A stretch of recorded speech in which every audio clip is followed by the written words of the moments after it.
My name is Sarah. I'm 38 years old, and the morning my senior partner told me I was being relocated to the London office, a promotion in title, an exile in reality, I didn't argue. I didn't raise my voice. I didn't remind him of the 3 years I had just bled into the firm's most lucrative contract in its 50-year history. I just looked across his mahogany desk and asked him if he had read the city's municipal contract. He smiled the specific practiced smile of a man who believes he has just successfully outmaneuvered someone much smarter than him. He said he had. I knew, by the slight shift in his posture, the microscopic avoidance of my eyes, and the sheer arrogance radiating from his perfectly tailored suit, that he hadn't. He had read the profit margins. He had read the press release. He had not read the legal architecture of the deal itself. That was the moment I understood I was not just going to leave the firm. I was going to let it collapse under the weight of his ego. Welcome back to Revenge Cold Stories. If you have ever poured your soul into a project only to watch someone else put their name on the plaque, this one is for you. Drop your first name and your city in the comments, and subscribe before we go any further. Now, let me take you back to before the meeting, in the corner office. I need to tell you how a $500 million building is actually born, so you can understand exactly what was stolen, and more importantly, how it was rigged to detonate. Architecture, to the outside world, looks like an art form. It looks like sketching beautiful lines on translucent paper and watching steel and glass rise into the sky. The reality is much colder. Architecture is politics. It is geometry, liability, zoning laws, material science, and the exhaustion of fighting for every single inch of a vision against people whose only job is to tell you it costs too much. For the last 10 years, I worked for a firm called Harrison & Croft in Chicago. I started as a junior associate and worked my way up to lead design architect. I did not get there by being charming. I got there by being undeniable. I was the person who found the structural flaw in the blueprints of a 40-story commercial tower that would have caused a catastrophic window failure. I was the person who knew how to navigate the city's archaic zoning boards. I was the one who worked until 3 a.m. running wind load simulations while the senior partners were drinking scotch at country clubs, securing the business I would inevitably have to design. The most senior of those partners was David. David was 52. He was a man who had aged out of his usefulness as a designer 2 decades ago, but had survived and thrived because he possessed the singular talent of making wealthy clients feel intelligent. He had silver hair, an easy laugh, and the kind of aggressive confidence that mediocre men often mistake for leadership. David did not design buildings. David designed narratives. He was exceptional at standing in front of a room of investors, pointing at a rendering I had spent 400 hours perfecting, and saying the word "we" with just enough emphasis to imply "I." For a long time, I accepted this dynamic. It is the unspoken contract of the corporate world. The young, hungry talent does the heavy lifting, and the polished executives take the credit and the larger share of the bonus. I accepted it because I wanted to build. I wanted to see my structures impact the skyline. I told myself that the work was the reward. Then came the Silverwood Civic Center. Silverwood was a massive municipal initiative. The city was looking to revitalize a dead industrial sector by building a massive, sustainable, state-of-the-art civic complex. It was a $500 million project funded by a complex web of taxpayer money, federal grants, and private investment. It required an auditorium, 3 municipal office wings, a public library, and a massive, glass-domed botanical atrium that had to meet the highest possible environmental standards. It was the kind of project that defines a career. It was the kind of project that wins international awards and secures a firm's legacy for a generation. When the request for proposal, RFP, was announced, every major firm in the Midwest submitted a bid. David wanted to pass on it. He sat in a board meeting and argued that municipal contracts were too heavily scrutinized, the profit margins were too tight, and the sustainability requirements were impossible. He wanted to focus on luxury condos. I argued otherwise. I had already spent 3 weekends quietly analyzing the city's environmental goals. I knew I could design a self-regulating thermal glass system for the atrium that would not only meet their impossible standards, but would actually generate a surplus of energy for the surrounding grid. I asked for permission to lead the bid. David rolled his eyes, but because it required no effort on his part, he agreed. "Knock yourself out, Sarah," he had said, already looking at his phone. "But don't build too many overtime hours to it." I spent the next 4 months living in my office. I built the proposal from the ground up. I designed the thermal systems, the load-bearing structures, the pedestrian flow models. I didn't just design a building, I designed an ecosystem. When it was time to present the final pitch to the city council and the mayor, David suddenly became very interested. The night before the presentation, he walked into my office, looked at the stunning physical model my team had built, and said, "This is fantastic work, Sarah. I'll take it from here." I sat in the back of the council chambers the next day and watched David perform. He was brilliant. He charmed the mayor, he joked with the urban planners, and he gestured beautifully at my models. When the city's lead engineer asked a highly technical question about the tensile strength of the atrium's steel lattice, David paused, smiled his $1,000,000 smile, and said, "I'll let my lead architect, Sarah, speak to the exact mathematics of my vision." My vision. That was the phrase. We won the contract. It was front-page news. Harrison and Croft was suddenly the most talked-about firm in the country. The stock of the private holding company that owned our firm skyrocketed. And overnight, the dynamic of my life changed entirely. Once the contract was signed and the project moved from the risk column to the guaranteed prestige column, David began the slow, calculated process of erasing me from it. It did not happen all at once. Betrayals like this rarely do. They happen in increments so small that if you call them out, you look paranoid. First, I was left off a minor email chain regarding the interior stone sourcing. When I brought it up, David's assistant apologized, calling it an oversight. 2 weeks later, my weekly check-in meeting with the city planner was moved, and David attended it in my place. "Just handling some high-level client hand-holding," he told me later. "You focus on the CAD drawings. I'll handle the politics." By the 12th month of the project, as the foundations were being poured and the steel was arriving on site, I had been effectively walled off from the client. My title was still lead design architect, but David had positioned himself as the sole face of the Silverwood Civic Center. He did the interviews with architectural magazines. He stood next to the mayor at the groundbreaking ceremony with a silver shovel. I was in the crowd, 3 rows back, holding a plastic cup of lukewarm water. I watched it happen with the cold clarity of someone who understands the mechanics of theft. I didn't complain to human resources. HR exists to protect the firm, and David was currently the firm's most valuable asset. I didn't scream at him in the hallway. I simply went back to my desk, opened the master municipal contract files, and read through them. I was looking for something. I wasn't entirely sure what it was until I found it on page 214 of the 600-page city agreement.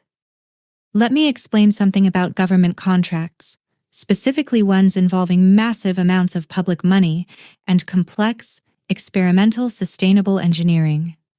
The city does not just hand over $500 million to a corporate logo. They require guarantees. They require insurance. And occasionally, when the engineering is highly specialized, the city's lawyers will insert specific performance clauses to ensure that the genius they bought on paper is the genius that actually builds the building. When the city had drafted the contract, their lead engineer, the one who had asked the technical question during the pitch, had been highly concerned about the experimental thermal glass atrium. He knew David was an empty suit. He knew I was the one who had done the math. So, buried deep in the compliance and liability section of the contract, the city's legal team had inserted a key person clause. A key person clause is a legal mechanism that states a contract is valid only as long as a specific named individual remains in primary control of the execution. The clause explicitly stated that because the environmental integrity of the Silverwood Civic Center relied on the proprietary thermal models designed by Sarah Jenkins must remain the lead project architect with active, daily oversight. If Sarah Jenkins was removed from the project, reassigned, or terminated without the city's explicit written approval, the city possessed the unilateral right to freeze all funding, halt construction, and demand an immediate audit of the firm, potentially voiding the $500 million contract entirely. I sat in my quiet office, the glow of the monitor reflecting in my eyes, and read the clause 3 times. I checked the signatures at the back of the document. David had signed it. He had initialed every single page. He had signed it the way executives sign 600-page documents when they were already thinking about their victory dinner. Blindly, trusting their legal team, who had clearly deemed it a standard municipal demand and failed to flag its lethal potential. I didn't print it. I didn't email it to myself. I just closed the file and went back to work. 6 months later, we were approaching the Phase 2 funding release. The steel skeleton of the atrium was halfway up. The project was highly visible, highly publicized, and David was positioning himself for a senior executive role at our parent company based entirely on Silverwood's success. That was when he decided it was time to finally cut the cord. I had become an inconvenience. Every time I was in a meeting, there was a risk I might answer a technical question and remind everyone in the room who actually understood the building. He needed me gone, but he couldn't fire me. Firing the lead architect of a successful project would raise questions. He needed to promote me out of the way. He called me into his office on a Tuesday morning. The corner office was expansive, lined with glass overlooking the Chicago River. David was sitting behind his desk, steepling his fingers. His assistant closed the door behind me. "Sarah, sit down," he said, using his warmest, most paternal voice, the voice he used when he was about to lie to you for your own good. I sat. I kept my posture perfectly straight. I did not lean into the chair. "We are incredibly proud of the work you've done on Silverwood," David began. "You laid a fantastic foundation. The CADs are bulletproof. The team is running like a well-oiled machine. Whenever someone tells you that you've laid a fantastic foundation, it means they are about to take the house." "Thank you," I said evenly. "The executive board and I have been talking about your trajectory," he continued. "You've been grinding in the drafting room for years. We think it's time you step up into a broader leadership role. We want you to manage an entire division." He paused, waiting for me to look surprised or grateful. I gave him nothing. I just watched his eyes. "We are officially naming you Managing Director of the London office, effective at the end of the month." The London office. It sounded glamorous to anyone who didn't know the firm's internal hierarchy. In reality, the London office was a graveyard. It was a small satellite division that handled interior retrofits for a chain of European retail pharmacies. It was where the firm sent partners who were nearing retirement, or junior executives who needed to be quietly sidelined. It involved zero original architecture. It was purely administrative. He was offering me a title bump, a modest pay raise, and a one-way ticket into professional obscurity, leaving him as the sole commanding figure of the Silverwood project right as the architectural award season was approaching. "London," I said. My voice was completely flat. "It's a massive opportunity," David said, leaning forward, trying to inject enthusiasm into the sterile air of the room. "You'll be running your own P&L. You'll be a director. Of course, it means you'll have to transition your day-to-day oversight of Silverwood to me. But, honestly, The heavy lifting is done. I can manage the contractors from here out. You deserve a new challenge. I looked at him. I looked at the framed rendering of the Silverwood atrium on his wall. My rendering. The one I had drawn at 2 a.m. while he was sleeping. I thought about the 600-page municipal contract sitting in the digital archives. I thought about the city engineer who had insisted on the key person clause because he knew exactly what kind of man David was. I had spent 18 months waiting for this exact conversation. I had rehearsed every possible reaction: anger, tears, righteous indignation. But sitting there, looking at a man who believed he had just effortlessly stolen my legacy, I felt none of those things. I felt the absolute, icy calm of a woman who knows that the bomb is already under the table, and the man across from her is holding the detonator without realizing it. I see, I said. David looked slightly unnerved by my lack of resistance. He had prepared for a fight. He had prepared to calmly explain corporate restructuring and operational needs. He did not know what to do with a woman who simply sat still and observed him. It's a big move, he offered, backpedaling slightly.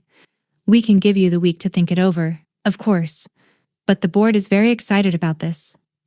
I don't need a week, I said. I stood up. I smoothed the front of my skirt. If the board believes I am best suited for London, then I accept the role. I will begin transitioning my files to you immediately. David blinked. Relief washed over his face so fast it was almost comical. He stood up, beaming, holding out his hand. Sarah, I knew you'd see the vision. You're a team player, you always have been. I did not shake his hand. I looked at it for a second, then looked back at his face. Have you read the municipal contract, David? The full city agreement? His hand dropped slightly. The smile stayed, but it became rigid. Of course I have. I signed it. Why? Just crossing my T's, I said quietly. Municipal contracts can be very specific about transitions. I wouldn't want the firm to face any compliance issues. Don't worry about the legalities, Sarah. That's what we pay the lawyers for. He laughed, waving his hand dismissively. You just focus on packing for London. I will, I said. I turned and walked out of the corner office. I walked down the long, glass-lined hallway of Harrison and Croft.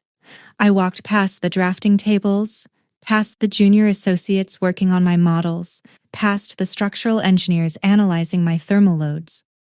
I went to my office, closed the door, and opened a blank email. I did not start packing for London. Instead, I began typing a very polite, very formal email to the lead municipal engineers for the city of Chicago, informing him that per the instructions of my senior partner, I was being permanently removed from the Silverwood Civic Center project, effective in 14 days. I attached the new organizational chart David had just authorized. I pressed send. Then I sat back in my chair, picked up my coffee, and waited for the city to realize that the man trying to build their $500 million building had no legal right to touch it. The silence that follows the pressing of a send button on an email that will detonate a $500 million project is remarkably ordinary. My computer did not spark. The office did not shake. The city traffic outside my window continued its slow, indifferent crawl along the Chicago River. I sat at my desk for another 20 minutes, organizing my pens, filing my physical blueprints into their correct architectural tubes, and drinking coffee that had gone slightly cold. I felt the specific, steady rhythm of a heartbeat that belongs to someone who has stopped running and has finally turned around to face the pursuit. The lead municipal engineer for the city of Chicago was a man named Robert Evans. Robert was 61, owned exactly 3 suits, and possessed a mind that viewed the world entirely through the uncompromising lens of load-bearing mathematics and structural integrity. He hated politicians. He despised corporate marketing. He had sat through David's glittering presentation a year ago with the rigid posture of a man being forced to watch a magic trick when he simply wanted to inspect the trapdoor. Robert knew David was a salesman. Robert also knew that I was the one who had spent 4 months calculating the thermal expansion coefficients of the atrium glass. That was why he and the city's legal counsel had quietly embedded the key person clause into the 600-page contract. It was a structural failsafe, not for the building, but for the people building it. I knew Robert checked his emails at 4:30 p.m. every day before leaving his office. I knew that by 4:45 p.m. he would be on the phone with the city's procurement lawyers. I knew that the machinery of municipal bureaucracy, which normally moves with the speed of a glacier, can move with the speed of a guillotine when $500 million of taxpayer liability is exposed. But for the next 10 days, inside the glass walls of Harrison and Croft, nothing happened. Those 10 days were a masterclass in the theater of corporate transition. I played my part flawlessly. I boxed up my office. I drafted meticulous handover documents detailing the current status of the Silverwood Civic Center. I handed over my CAD files, my contractor contacts, and my daily oversight schedules. I gave David exactly what he had asked for. Everything. David, for his part, was practically vibrating with victory. He strutted through the drafting room with the expansive energy of a king who had just successfully executed a bloodless coup. He organized a small farewell and congratulations lunch for me in the firm's main break room. He ordered expensive catering. He stood in front of the junior architects and gave a toast, holding a plastic cup of sparkling cider. "Sarah has been the backbone of the drafting room for a decade," David had said, smiling that wide, calibrated smile. "And while we will miss her technical expertise here in Chicago, we are thrilled to see her take the reins of our London division. It's a testament to the growth pathways at Harrison and Croft. To Sarah." Everyone clapped. I smiled back. I thanked him for his mentorship. I ate a piece of catered salmon and watched him interact with the room. He believed he was completely safe. He believed that power was a permanent condition, rather than a fragile arrangement of paperwork that could be undone by a single missing signature. The illusion held until a Thursday morning. It was 10:14 a.m. I was in my half-empty office, typing up a memo regarding European retail pharmacy lighting fixtures, my new, supposedly glamorous purview, when the ambient frequency of the firm abruptly changed. If you have ever worked in a high-stakes corporate environment, you know the sound of a crisis arriving. It doesn't start with shouting. It starts with sudden aggressive movement. It is the sound of heavy glass doors being pulled shut too quickly. It is the rapid, staccato clicking of hard-soled shoes moving down a hallway at a pace that breaks the unspoken office speed limit. I watched through my glass wall as Elliot, the firm's general counsel, walked past my office. Elliot was a man who normally moved with the slow, deliberate arrogance of a lawyer who bills $1,000 an hour. Today, he was practically jogging. His face was the color of wet cement. He was holding a thick manila folder and he was heading directly toward David's corner office. He opened David's door without knocking, stepped inside and pulled the blinds shut. I looked at the clock on my computer. 10:16 a.m. The city had officially delivered the notice of breach. I kept typing my memo. I did not get up. I did not look overly interested.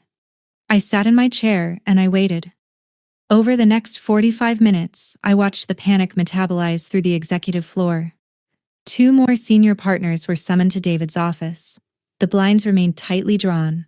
At one point, David's assistant, a young woman named Chloe, who usually spent her mornings browsing luxury vacation rentals, practically sprinted to the printer station, grabbed a stack of documents, and rushed back into the room.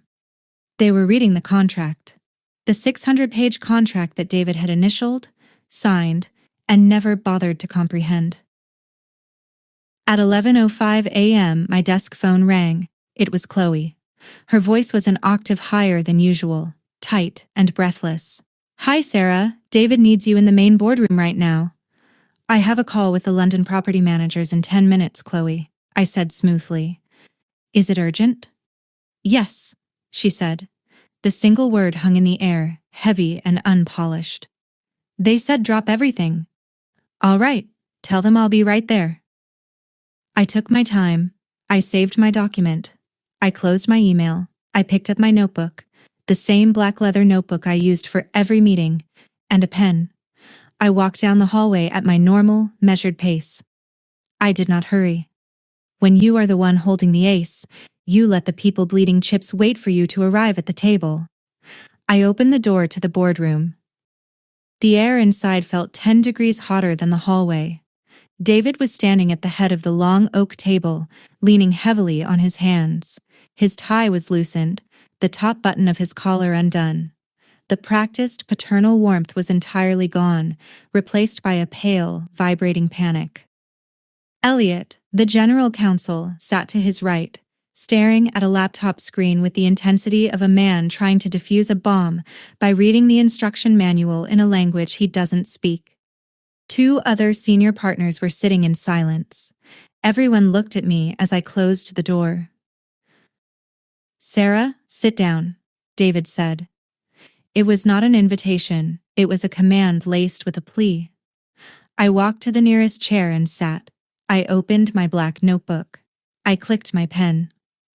I looked up with an expression of mild, professional curiosity. "What's going on? Has there been an issue with the London transition?" Elliot took his glasses off and rubbed the bridge of his nose. He looked at David, a look of profound, unfiltered disgust. Then he looked at me. "Sarah," Elliot began, his voice tight, "did you send an email to Robert Evans at the City Planning Department last week?" "I did," I replied evenly. "On Tuesday, I sent him the updated organizational chart and informed him that I was stepping down as lead design architect for the Silverwood project, as per David's directives, to assume my new role in London." "Why?" David snapped. "Why would you email the city directly without clearing the communication through me?" I turned my head to look at him. I kept my face perfectly blank. "Because Robert Evans is the lead engineer on the project. It is standard compliance protocol to notify the primary municipal stakeholder when there is a change in the core leadership team. I was simply ensuring Harrison and Croft maintained full transparency during my transition.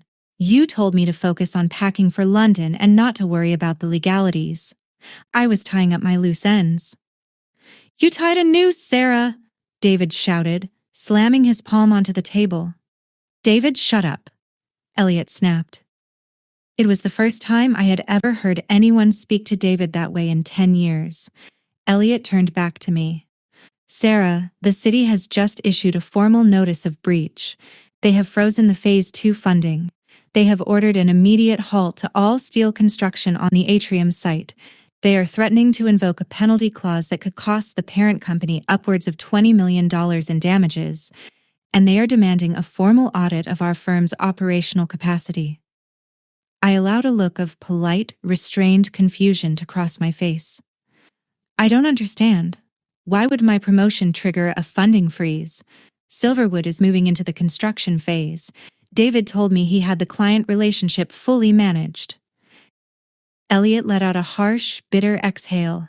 He pushed a piece of paper across the table toward me. It was a printed copy of page 214. "Because of the key person clause," Elliot said, his voice dropping into a low, dangerous register. "A clause that explicitly names you, Sarah Jenkins, as the non-transferable lead project architect. A clause that states your removal from the project, for any reason, constitutes a material breach of the entire $500 million agreement." I looked down at the paper. I read the words I already knew by heart. I took my time. I let the silence in the room stretch until it became suffocating. Then I looked up at David. "David," I said, my voice soft, almost confused, "did you not read the municipal contract before you signed it?" The question hung in the air, precise and lethal. It was the exact question I had asked him on Tuesday in his office. But this time, he couldn't smile it away. He couldn't dismiss it as the paranoia of a subordinate. The question was now the reality of his utter incompetence, laid bare in front of the firm's legal counsel and the senior partnership. David's face flushed dark red. It was 600 pages of boilerplate zoning compliance. The legal team was supposed to flag anomalies. The legal team reviewed the standard liability waivers. Elliot shot back, his professionalism cracking. We do not review the engineering and architectural operational mandates unless the lead partner requests an addendum review. You signed off on the operational structure, David. You explicitly approved it. It's a technicality, David argued, turning back to me, trying to salvage his authority. Evans is just flexing municipal muscle. Sarah, I need you to jump on a call with Robert right now. You have a relationship with him. Tell him this was a misunderstanding. Tell him you're still acting as an advisory consultant from London. We can smooth this over. He was begging. He was dressing it up as a command, but the man was begging me to save him from his own arrogance. He wanted me to use the credibility I had built over 3 years of grinding, sleepless work to cover the fact that he was an empty suit who couldn't even read the terms of his own victory. I looked at him. I did not blink. I can't do that, David, I said calmly. Why not? He demanded, his voice rising again. It's a 10-minute phone call. Because it would be a lie, I replied, my tone as level as a sheet of glass. I am not acting as an advisory consultant. You made it very clear in our meeting that I was to transition my day-to-day oversight entirely to you. You told me the heavy lifting was done. You told me you could manage the contractors. Furthermore, the London role requires my full, undivided attention. I cannot effectively manage European retail retrofits while illegally pretending to oversee a municipal civic center in Chicago. I used his exact words. I fed his own condescending, dismissive corporate jargon right back to him, weaponized and wrapped in absolute, unbreakable compliance. Sarah, please. One of the other senior partners spoke up for the first time. If the city pulls this contract, the parent company will gut this firm. They will fire half the drafting room. We are talking about the survival of Harrison and Croft. I am deeply sorry to hear that, I said, looking at the partner. But I am an employee following the explicit directives of my senior partner. David recognized my potential and promoted me. He assured me he had the Silverwood project fully under control. I trusted his leadership. I looked back at David. He was staring at me. In that moment, the final veil dropped. He looked into my eyes, and he finally saw it. He didn't see a subordinate. He didn't see a team player. He saw a woman who had let him dig his own grave, hand him the shovel, and compliment his form while he did it. He realized that this wasn't a misunderstanding. It was an execution. You knew, David whispered. The volume of his voice had completely collapsed. You knew about the clause. I am familiar with the engineering requirements of my own building, yes, I said simply. You set me up. I asked you if you had read the contract, David, I corrected him, my voice carrying the quiet authority of a judge reading a sentence. You told me you had. I proceeded under the assumption that the senior partner of this firm knew what he was signing. Elliot stood up. He didn't look at me. He looked at David. The city has demanded an emergency hearing at the Municipal building tomorrow at 9 a.m. The mayor's office will be there. The city planners will be there. Robert Evans will be there. Elliot paused, closing his laptop with a sharp, echoing snap. They specifically requested that Sarah be present, Elliot continued. But since Sarah has been officially reassigned to London, she has no legal standing to represent this firm on the Silverwood contract. Which means you are going to go down there tomorrow, David, and you are going to explain to the city of Chicago why you removed the only architect they trust, and how you plan to build a $500 million civic center when you don't even know how the windows work. Elliot walked out of the room. The two other partners followed him, not looking at David as they passed. I closed my black notebook. I clicked my pen. I stood up from the table. David was still standing there, staring at the empty space where his career had been just an hour ago. He looked like a man who had stepped off a ledge and was just now realizing that gravity applied to him too. "If there's nothing else, David," I said politely, walking toward the door, "I really should get back to my desk. I have a lot of packing to do for London." I didn't wait for his answer. I opened the door and walked back out into the hallway. The firm was silent. The panic had settled into a heavy, suffocating dread. But as I walked back to my office, my heels clicking rhythmically against the hardwood floor, I didn't feel the dread. I felt the quiet, profound satisfaction of a woman who had just watched a structure collapse exactly the way she had engineered it to. But the collapse wasn't finished. David still had to go to the hearing, and I had one more piece of the architecture left to reveal. The morning of the emergency hearing at City Hall, I woke up at 5:30 a.m. I did not rush. I went through my morning routine with the deliberate, unhurried pacing of someone who knows exactly what the day is going to build. I chose my clothes carefully. For the last 10 years, I had dressed for the rooms I was in. Conservative, muted, the uniform of an employee who is there to support the presentation rather than be the presentation. Today, I wore a tailored charcoal suit that I had bought 6 months earlier and left in its garment bag. It was not the suit of a lead design architect taking notes in the back row. It was the suit of a principal owner. I arrived at the Municipal building at 8:45 a.m. The architecture of City Hall is designed to make the individual feel small. High marble ceilings, echoing corridors, oak doors heavy enough to require actual physical effort to open. It is a building constructed to communicate authority. I walked into Committee Room B. The seating arrangement told the entire story of the room before a single word was spoken. On the left side of the long, polished conference table sat the City of Chicago. The mayor's chief of staff, 2 municipal procurement attorneys, and Robert Evans, the lead city engineer. Robert looked exactly as he always did, like a man who had no patience for anything that could not be proven with a calculator. On the right side of the table sat the wreckage of Harrison and Croft. David was in the center seat. He had clearly not slept. The artificial golden boy tan he maintained year-round looked sallow under the harsh fluorescent lights. He was wearing his best suit, but his posture ruined it. He was hunched forward, his hands clasped tightly on the table, trying to project a readiness he did not possess. To his left sat Elliot, the general counsel, looking like a man attending a funeral, where he is both the mourner and the one being buried. There was one empty chair at the far end of the table. I walked over and took it. I did not sit next to David.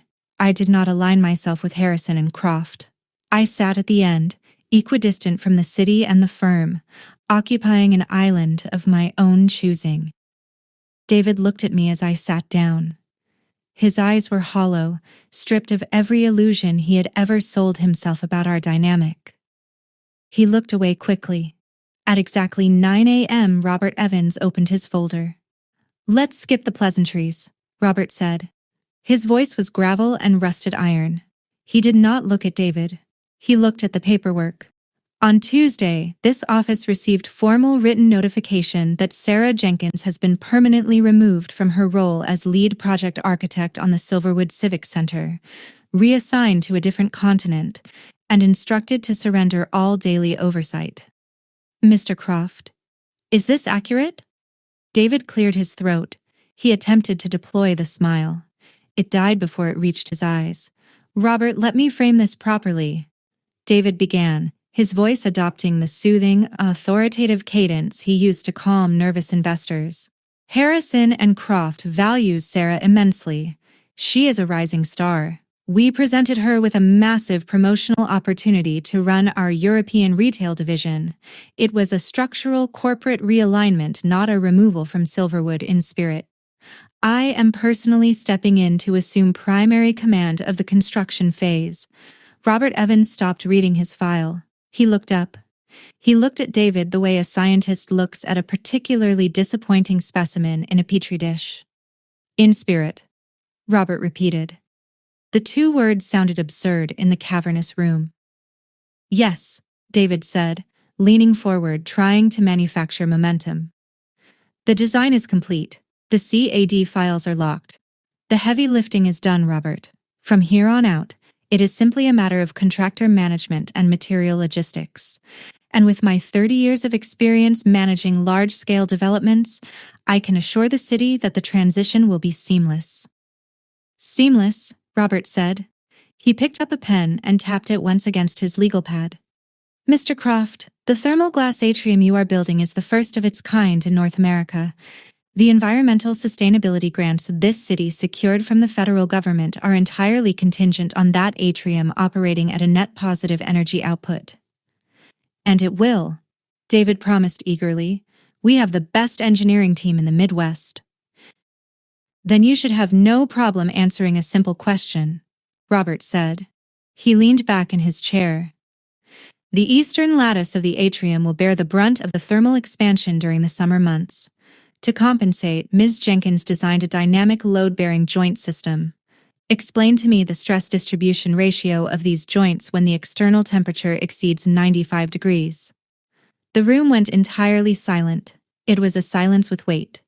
A silence you could feel pressing against your eardrums. David stared at Robert. He opened his mouth. He closed it. He looked down at the blank legal pad in front of him as if hoping the math would magically assemble itself on the paper. He looked at Elliot, who was staring fixedly at the wall, refusing to make eye contact. It's a dynamic distribution, David stammered, the polished executive finally cracking under the weight of actual, unavoidable reality. The ratio adjusts based on the tensile strength of the steel. That is a collection of words that means absolutely nothing, Robert said. His voice didn't rise. It just grew colder. You don't know the ratio. You don't know the load-bearing parameters. You don't know how the windows work, Mr. Croft. You don't know how to build this building. I am the senior partner, David snapped, his humiliation finally sparking into anger. I am an executive manager. I am not supposed to memorize the minutiae of the stress distributions. That is what I hire people for. You hired Sarah Jenkins for it, Robert replied seamlessly. And then you fired her from my project so you could take the credit for a building you don't understand. And in doing so, you violated the key person clause on page 214 of the binding municipal agreement. Robert turned to the two city attorneys. One of them, a woman with sharp features and a no-nonsense bob, opened her binder. Harrison and Croft is in material breach of contract, she stated cleanly, devoid of emotion. The City of Chicago is officially revoking the $500 million Silverwood Civic Center award. We are freezing all escrow accounts, initiating a claim for delay damages against your parent company, and referring your firm to the State Board for fraudulent misrepresentation of operational capacity. David went pale. It was over. With a few sentences, his career, his firm, and his legacy had been vaporized. Elliot put his face in his hands. Wait, David pleaded, his voice cracking. He turned his head and looked down the table at me. The arrogance was completely gone. Only desperation remained. Sarah, tell them. Tell them you'll turn down the London job. Tell them you'll stay on the project. We can reverse the transition. You can have your title back. Whatever you want. I looked at David.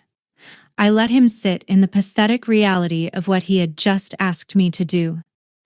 He had tried to bury me, and now he was begging me to be his life raft. I looked away from him and turned my attention to Robert Evans.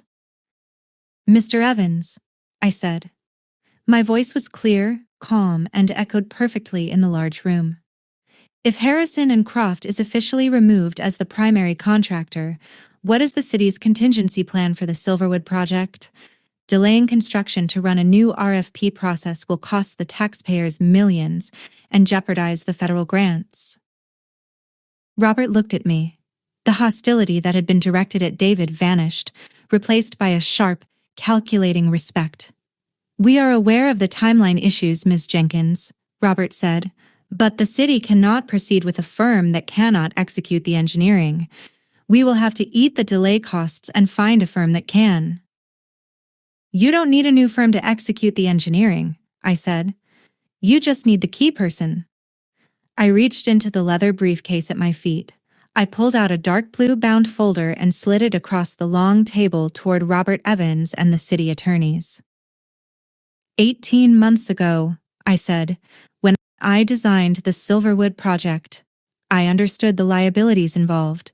I also understood the operational vulnerabilities of Harrison and Croft. So, I took a precaution. Robert opened the folder. The city attorneys leaned in to look at the documents.